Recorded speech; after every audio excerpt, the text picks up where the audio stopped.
नमस्कार, मैं अंजना और आप देख रहे हैं द पॉपुलर न्यूज। आइए बढ़ते हैं इस वक्त की बड़ी खबर की ओर। हसन नसरल्लाह की जगह लेगा ये लीडर, खुद को पैगंबर मोहम्मद का बताता है वंशज, यूएस की वांटेड लिस्ट में शामिल। आतंकी संगठन हिजबुल्लाह के प्रमुख सैयद हसन नसरल्लाह की मौत हो गई है। ईरान समर्थित समूह हिजबुल्लाह ने पुष्टि की है कि 32 वर्षों तक समूह का नेतृत्व करने वाला नसरल्लाह शुक्रवार के हमले में मारा गया है।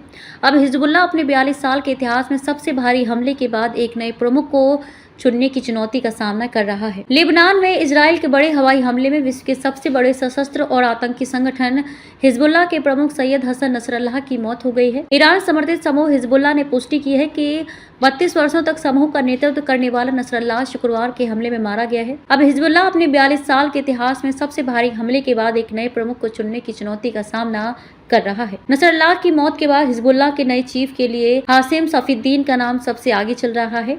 आखिर हासिम कौन है और इसका क्या इतिहास है, आइए चलिए जानते हैं। कौन है Hashim Safieddine? Hashim Safieddine Hezbollah के पूर्व प्रमुख नसरल्लाह का चचेरा भाई है। हिजबुल्लाह के कार्यकारी परिषद के प्रमुख के रूप में सफीद्दीन हिजबुल्लाह के राजनीतिक मामलों की देखरेख करता है।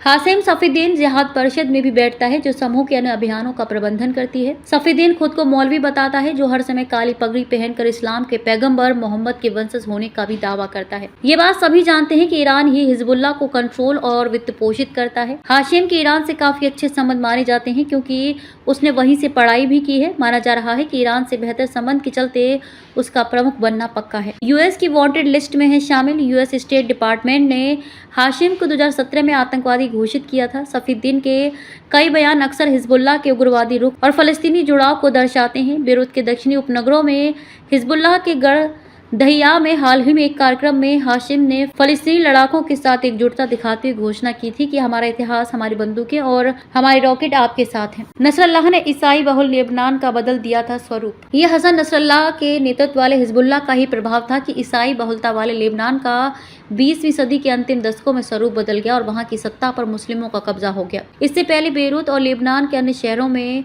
वर्षों तक लड़ाई चली और अंततः ईरान समर्थित हिजबुल्लाह अपना प्रभाव कायम करने में सफल रहा। इसलिए लेबनान की सरकार में हिजबुल्लाह की भागीदारी है और नसरल्लाह का प्रभाव प्रधानमंत्री से कम नहीं था। अब तक के लिए बस इतना ही, फिर मिलते हैं एक ऐसे ही खास खबर के साथ। तब तक के लिए नमस्कार और देखते रहिए द पॉपुलर न्यूज।